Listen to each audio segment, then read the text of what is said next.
Good afternoon, guys. As you know, I was whining like a child in the previous video that I did about my mouth, and it's still killing me. So I don't know why I'm doing this video, but I think it's because I can, and I think I can keep it quite brief. Excuse my dirty hands, it's charcoal. I just lit a fire. I want to briefly cover an article that appeared, I believe, yesterday or the day before, yesterday, the 29th of November, Tuesday the 29th of November. The day, as I understand it, that Janusz Valus was stabbed. It did seem as if the stabbing happened on in the morning of the day of reporting. Anyway, this is in the Citizen, and it's probably the most blatantly poorly written exercise in English that I've ever seen in a professional newspaper, as opposed to something written by some man in a migrant labor hostel, for instance, where it's perfectly understandable. But this is apparently a journalist, somebody who has elected of their own free will to engage in communicating by writing in English. But that's not really the point of this video. I'm just having a bit of a rant because it's beyond my understanding that they could employ somebody and then that the sub-editors could tolerate the work of somebody who writes so badly. But again, I say it's not the point. Eskom has to cut off Zimbabwe or SA's grid will collapse. Eskom spokesperson, this is literally how it's written. I'm going to read verbatim. Eskom spokesperson said the power utility cannot supply more than it does now because Eskom does not have any access to capacity.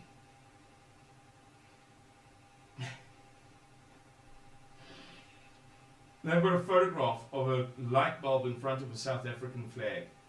Here's the description of the photograph. Concept picture of rolling blackouts or load shedding in South Africa. Picture of a light bulb in front of the South African flag.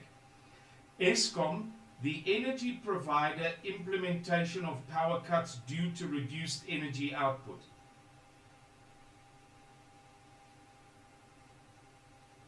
And then the article proper begins. I don't have a subscription to this thing, to the Citizen, so I'll just read the first few lines, and then I'll read you some commentary that I placed to this article on my Suidlanders WhatsApp groups. Although South Africa is well known for its humanitarian approach towards Zimbabwe, according to experts and Eskom, Zimbabwe is now on its own following its electricity shortages. Oopsie, I beg your pardon, that was the dog. Following its electricity shortages, which are set to worsen given SA's energy crisis. So, the categorical statement is made. Zimbabwe is on its own. Zimbabwe is no longer able to depend upon, rely upon, buy electricity from South Africa. Now, before we go any further, you and I both know that that's not true, but according to this person, Retumetse Makwega, it is definitively on its own. Zimbabweans should brace themselves for dark Christmas. Not a dark Christmas, dark Christmas. No full stop.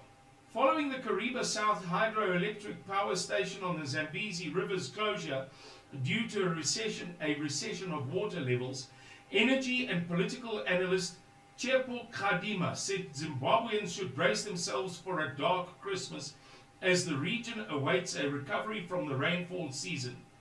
I don't know how they would do that under the current climate. I'm not sure. But there you go. Anyway, I think our Suidlanders commentary was a little bit more seriously written. I'm just going to pause for a second to very quickly have a big swig of water to lubricate my tongue a bit. Okay, so I posted that article, short as it was, because of the paywall, and I wrote the following: without being unkind, and I am perfectly capable of being unkind. In other words, if I wish to be cruel, I would, but in this instance, I am not. This fiasco is now almost funny. In other words, I wasn't really laughing at the, hopelessness of Eskom and the dire circumstances in which Zimbabwe is going to find itself. I was laughing at, or almost laughing at the, if it's not one thing, it's another. It's like a farce. You know, one of those plays, theatre plays, that they call a farce, where it's just all stupid mishaps and people falling over one another and idiocy and so on. Then I wrote, what next?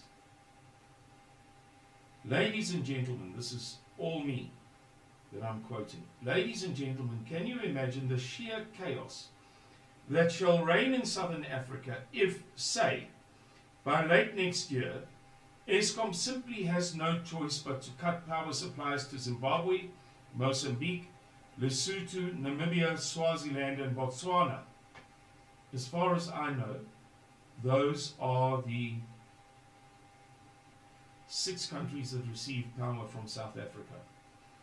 I have always been under the impression that some power is in Zambia ultimately comes from South Africa, but I couldn't find evidence of it when I was researching this note yesterday.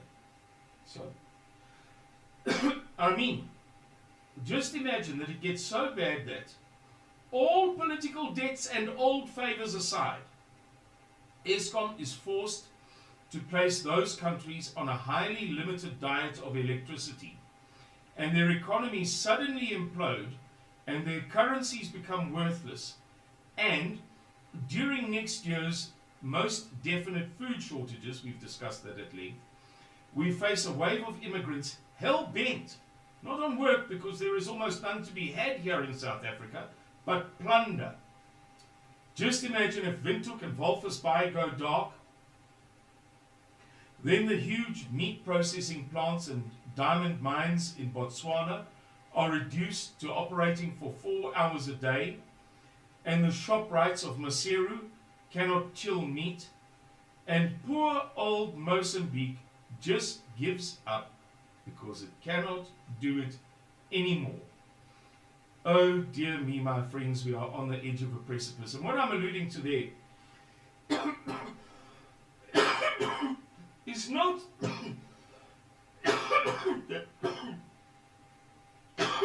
the absolute likelihood that the African National Congress government of South Africa, owing as many favors as it does, will utterly write off those countries somme net so. What I'm talking about is, let's say, Eskom, we know that Koeberg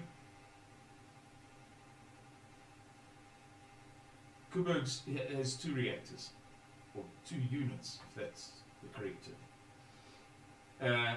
One is already offline, and one is due to go offline soon.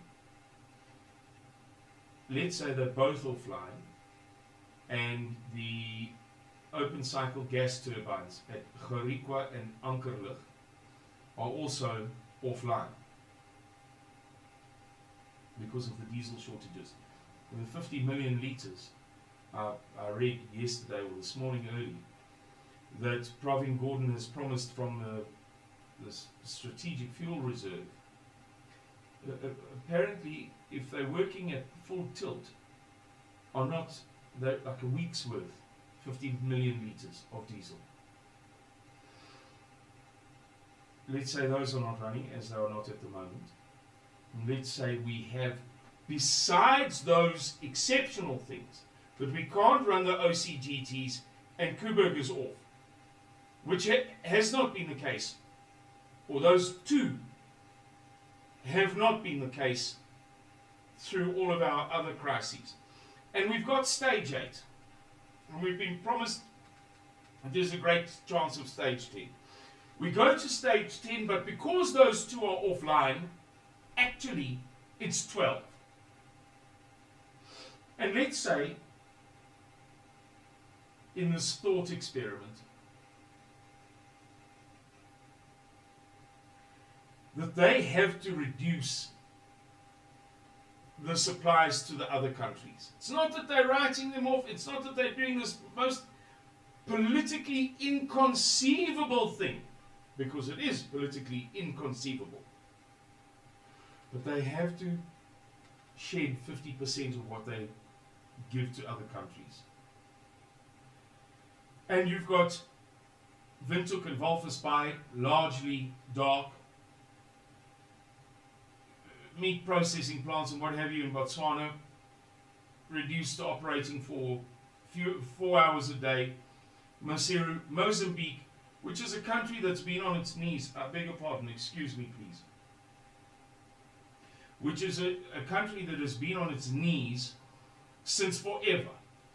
It was long the poorest country in the world in the 90s and early 2000s. I don't know if that has changed, but even if it has changed, I know that in the early 2000s into the teens, it was also the country with the highest Gini coefficient in the world, meaning that the few wealthy people in Mozambique are further separated by wealth from the poorest of the poor more greatly than anywhere else in the world.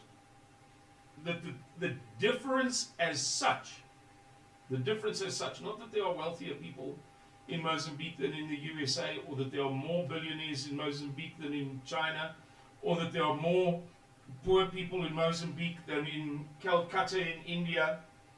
No, all it is that the average difference between the two extremes is greater than anywhere else. So Mozambique just kan nie meer nie korporaal. Kan nie meer. I then went on to say, I think that sometimes we forget how primitive are those places.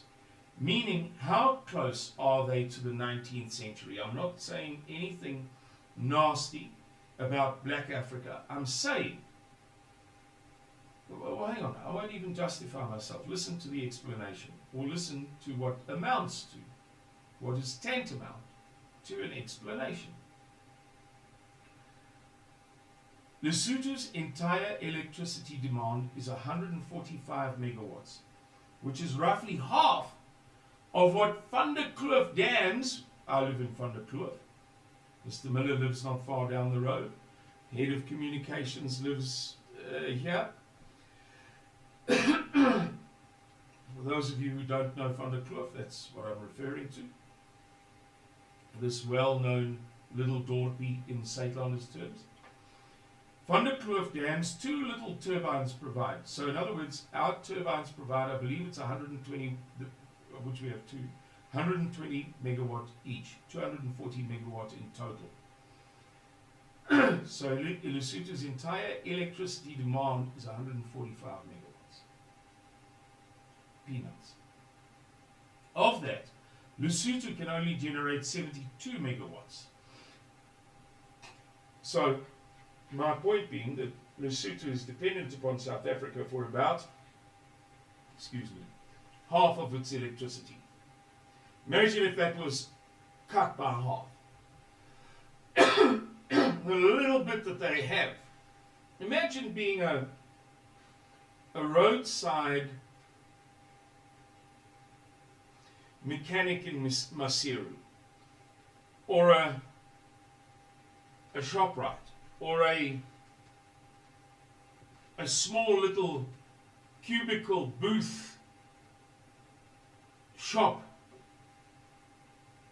making food with electricity.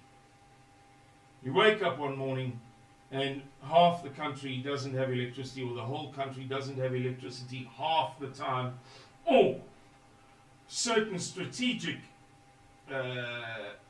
entities take the electricity that is now available and the rest of the country has nil. Swaziland demands roughly 360 megawatts of electricity, of which it can generate 170 megawatts. So to be clear, whatever they don't is coming from us. Botswana generates 993 megawatt but needs 450 megawatt, which, let's face it, generates 993 but needs, what was I saying there? I think I was saying it needs another 450 megawatt from us, which, let's face it, is less than some European factory complexes. So my point was genuinely not to be unkind, but to illustrate the point that these places they're pondokkies, man.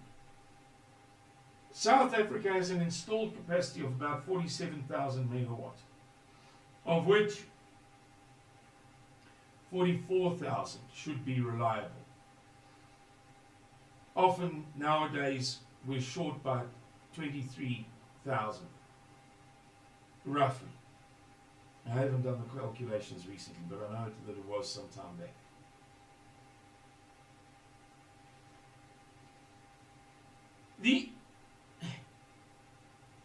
These economies are dependent upon fractions of South Africa's electricity.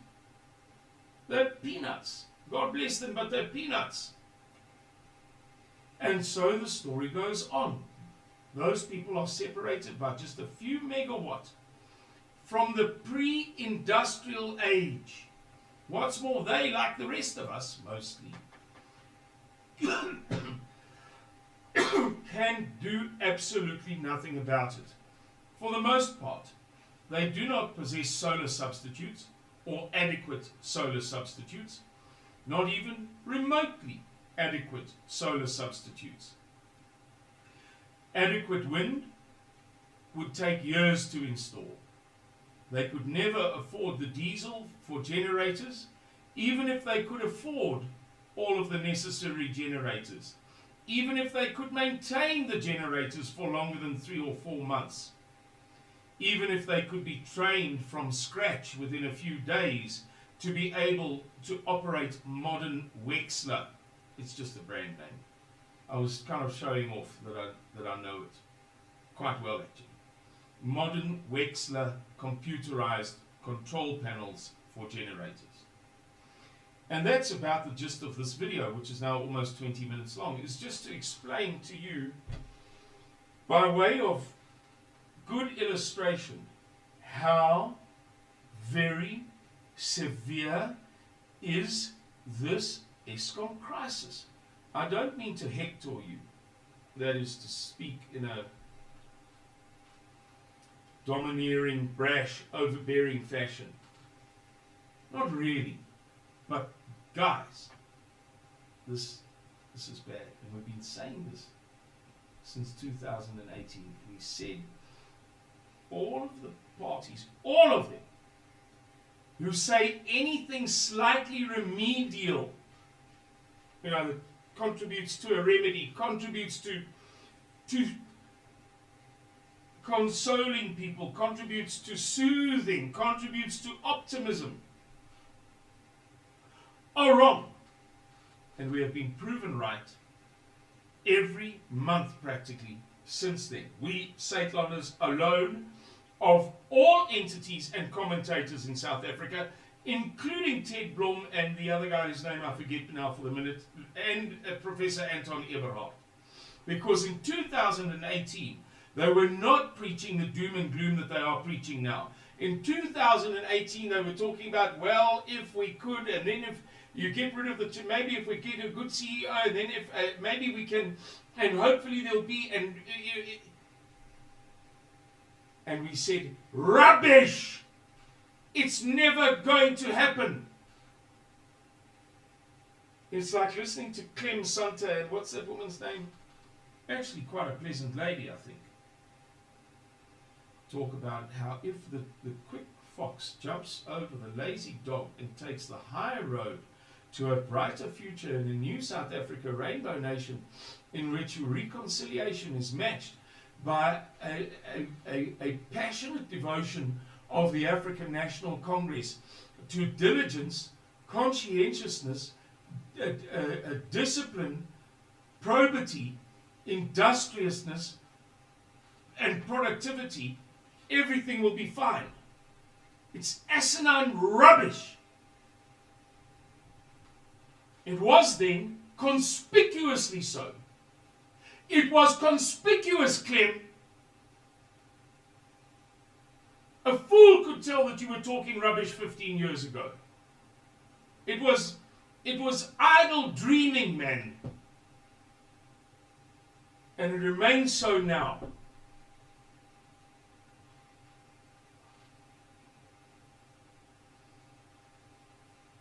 Guys, that's all I have to say. All we're doing is reminding you that the situation is bad, and maybe one of these fine days we'll tire of this subject. We won't have to say anything about it, but God willing, this video will open the eyes and the mind of one person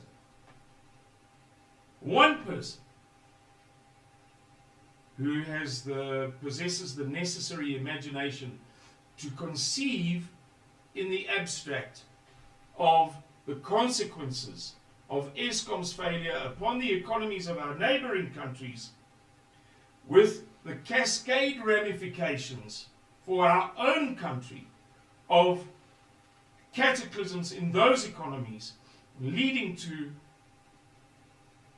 enormously increased immigration of the poorest of the poor into South Africa.